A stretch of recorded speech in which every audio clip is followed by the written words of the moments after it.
Welcome back everybody, I hope you're having a beautiful day. It's a beautiful, amazing day today because we're back reading some more Am I the A-hole? I know I pretty much say the same intro every single day, but it is a beautiful day today and I do hope you're having a beautiful day today. And this is a very beautiful, very addictive subreddit. And let's get into it. Let's read some infuriating stuff. Enjoy, guys.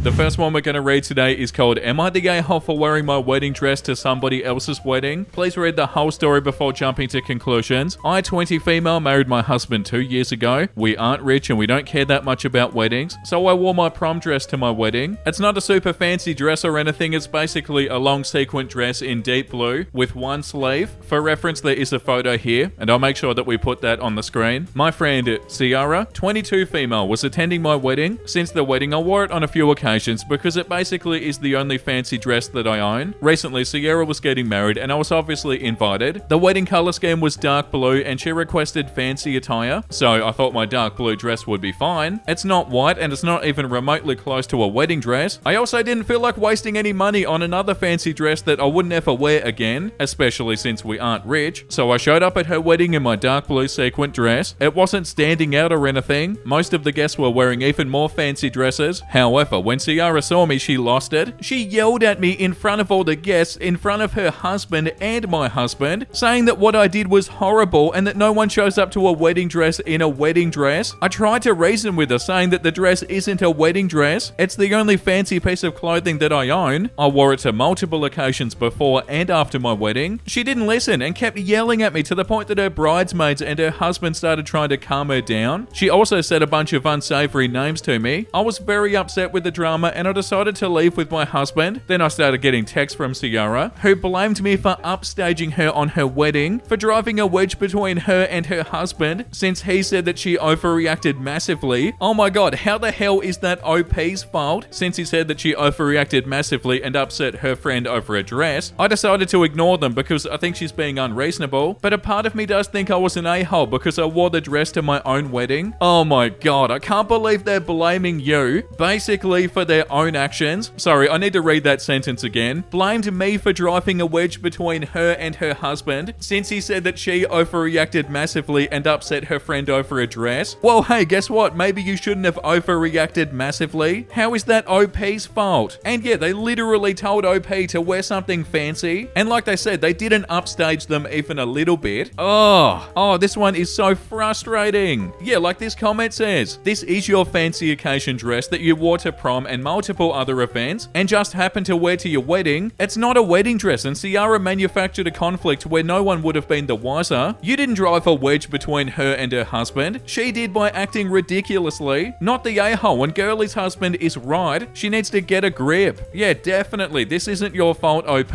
Like, yeah, of course, if it was a super fancy white wedding dress, then yeah, of course, you would be the a-hole. But that's not the case. From what you said, you didn't do anything wrong, and Sierra's making up an issue where there doesn't need to be one. Yeah, not the a-hole. Am I the a-hole for refusing to give up me extra seat for somebody else's toddler on a flight that I paid for because I'm fat? I, 34 female, am obese. I'm actively working towards losing weight and I've made progress, but I'm still obese as I'm typing this. I'm going over to see my brother and his husband for Christmas across the country, and because I am obese, I booked an extra seat so everybody can be more comfortable. I know it sucks having to pay for an extra seat, but it is what it is. I know Southwest Airlines has this customer of size policy, but I've had some bad experiences with Southwest even before I was obese, so I wasn't doing that, and it's mostly my fault that I even got fat. Everything goes smoothly from checking in to security and boarding, at least at first. This woman comes up to me with a boy who appeared to be about a year old. She told me to squeeze into one seat so her son could sit in the other. She told me, not asked me. I told her no and that I paid for this seat for the extra space. She made a big fuss over it, which got the flight attendant's attention. She told the flight attendant I was stealing the seat from her son. Oh my god. Why are people like this? Then I showed my boarding passes, proving that I in fact paid for the extra seat. The flight attendant asked me if I could try to squeeze in, but I said no. I wanted the extra seat I paid for. The boy, who the mum said is 18 months, was supposed to sit in her lap, so he could just do that. The flight attendant eventually told the mum to put her son in her lap. I got dirty looks and passive-aggressive remarks from the entire flight, and I do feel a little bad because the boy looked hard to control. So am I the a-hole? No, you're you're not the a-hole. None of this is your fault. Like at the end there, where you said you felt bad because the boy looked hard to control. It's not your responsibility to make it easier for this person. You paid for your seat and the extra seat. There shouldn't be any issues here. And the other person who does have the kid shouldn't be so bloody rude. Yeah, you're definitely not the a-hole, OP. Am I the a-hole for suggesting that we lock up the Christmas presents after what my niece did last year? Every year, my siblings and I, alongside our families, spend Christmas with our parents. We stay at their house for a few days. Everybody opens gifts together. It is hectic, but it's a lot of fun. The kids enjoy having one big sleepover with their cousins, and my mum likes having everybody home again. We all pitch in. It's a win-win. Last year, my brother married Sally. She has a 7-year-old daughter, Mindy. This was their first Christmas with us. It seemed like they were having a fun time. Christmas Eve, all the kids went to the finished basement to sleep. We told the kids to not open up gifts without us, and to wake us up when they did. This was repeated several times. So once the kids were asleep, we put all the gifts under the tree and eventually went to bed ourselves. The next morning, around 6 a.m, I wake up early and I head downstairs. I find the living room a mess. Half of the gifts were unwrapped. Several of them had been ripped from their boxes. And there was Mindy playing with some of the toys. Most of the ones weren't even hers. She knows how to read and they were all labeled, so she knew this. I was in shock. I went and got my brother and Sally alongside the rest of the adults. Sally was super embarrassed. My mum was very upset. The other kids weren't up yet, so we tried to salvage what we could while Sally talked to Mindy. Not everything could be fixed, and she had broken a couple of toys completely. The broken ones weren't even her own toys. Luckily, not everything was damaged, and even the boxes that were, the kids didn't notice. But my nephew, sister's son, had one of his big gifts destroyed, and he was sad when everybody else got theirs, while he was told he'd have to wait for a new one to come back in. Sally and my brother reimbursed everybody. Mindy didn't get to open the gifts with everybody, but joined the festivities later. She did apologize, but kept on making excuses. She said that she didn't want to wait and she wanted to see what everybody else got. We're all preparing to go to my parents again this year. I put in the group chat that we should either lock the door to the living room this year or put a gate around the tree so nobody can get to it. I didn't even name their names, just specifically said no one. Sally and my brother got mad, accusing me of treating Mindy like a baby or an animal. I said I'm not, it's a precaution so none of the kids are tempted. They said this isn't necessary and that they're holding a mistake over Mindy's head. I said no, I'm not. I'm trying to make sure that we have no repeat. Yeah, well, you kind of are holding the mistake over Mindy's head, but the real question is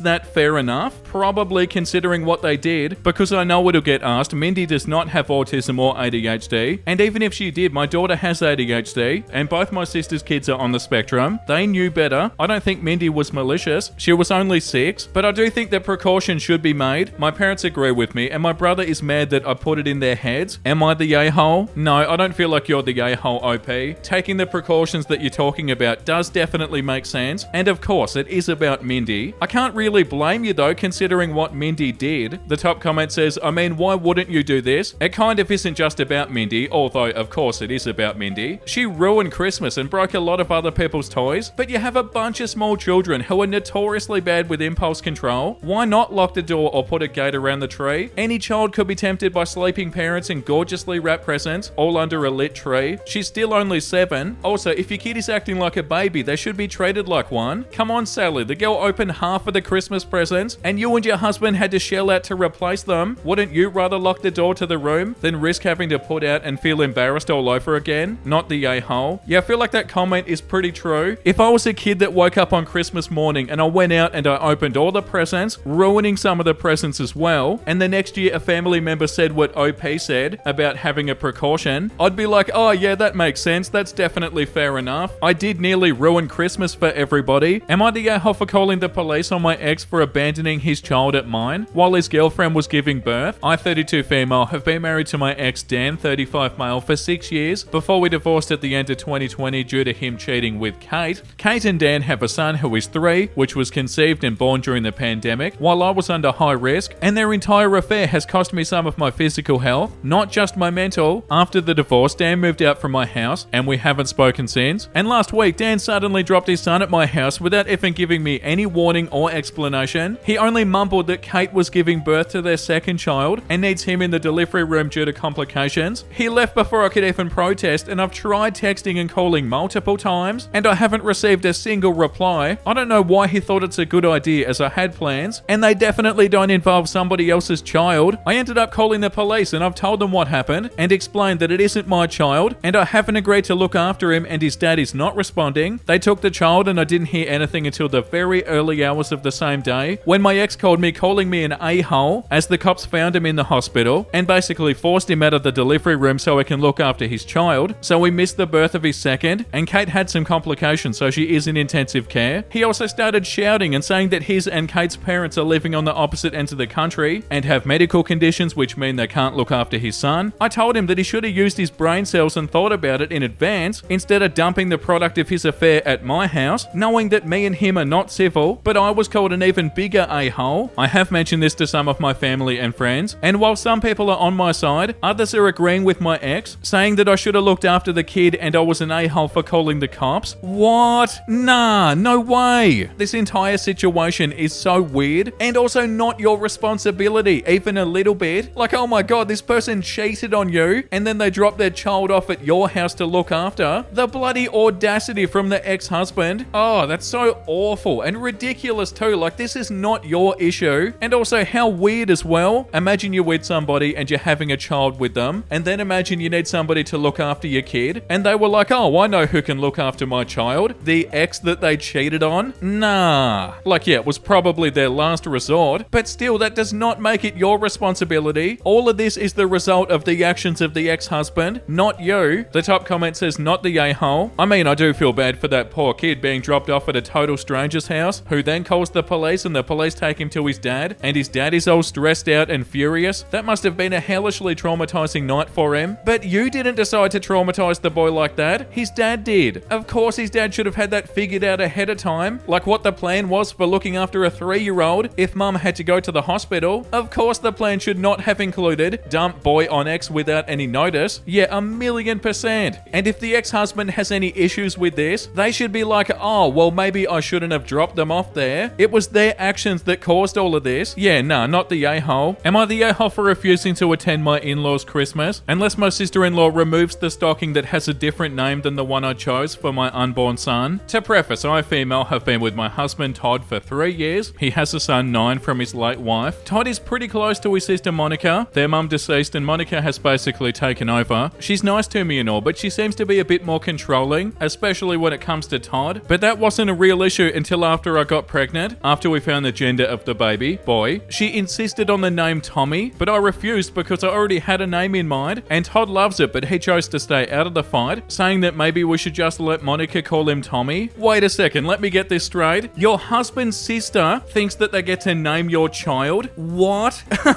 What the hell? No way. I can already tell you're not the a-hole, OP. And what does Todd mean? Maybe we should stay out of the fight, and maybe we should just let Monica call him Tommy? Hey Todd buddy, that's an awful idea. You don't just go, oh yeah, whatever, and let somebody else name your child, especially if your partner doesn't like the name. Oh my god. Oh yeah, that won't cause issues down the track. Is this a joke? I refused and I asked her to please respect me and the fact that I'm the mum, not her, and she said okay. Like always, she's hosting Christmas for the family this year and invited me and Todd to Christmas dinner. I was intending on coming, that is until I discovered that she hung up stockings with her kids, nephews and nieces' names and hung up a Tommy stocking saying that it's for my son. No way, this can't be real, can it? I was livid. Yeah, you should be. I lost it on her and there was a huge fight. I told her I won't be coming to her Christmas dinner if she doesn't remove the stocking or put the real name, and then I left. Todd started yelling at me. What is Todd's problem?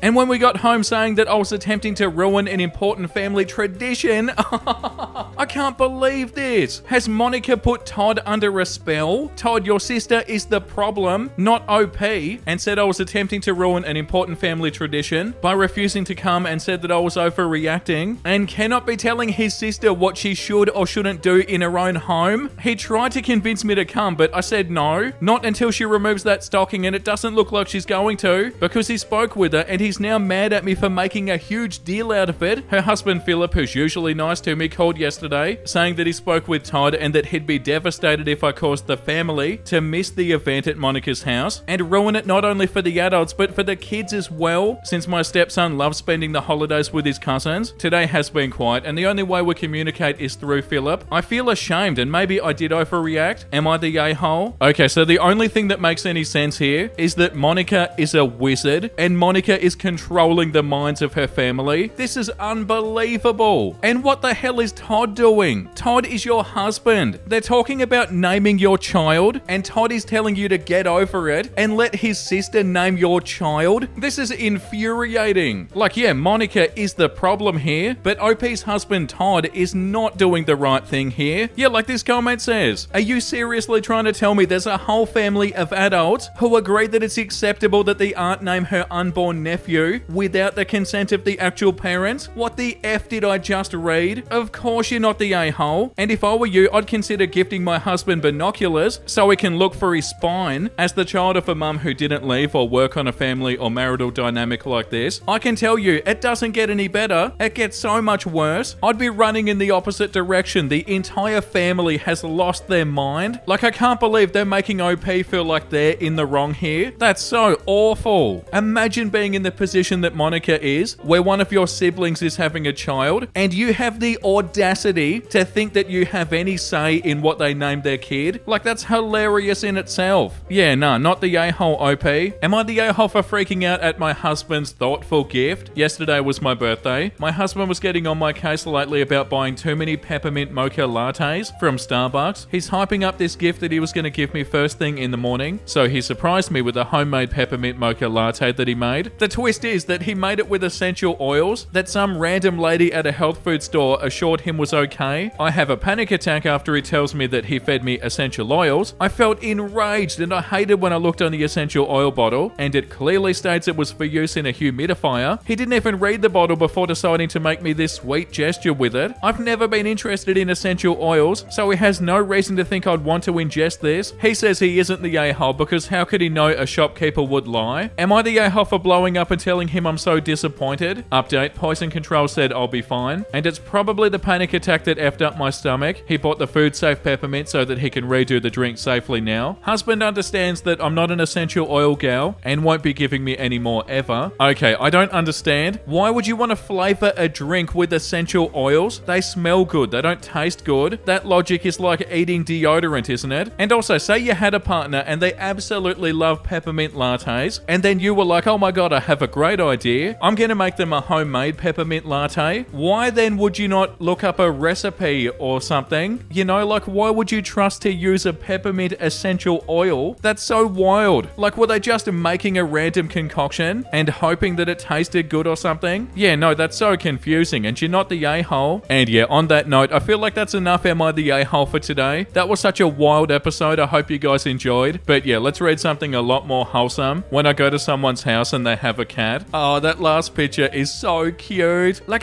get off me, human.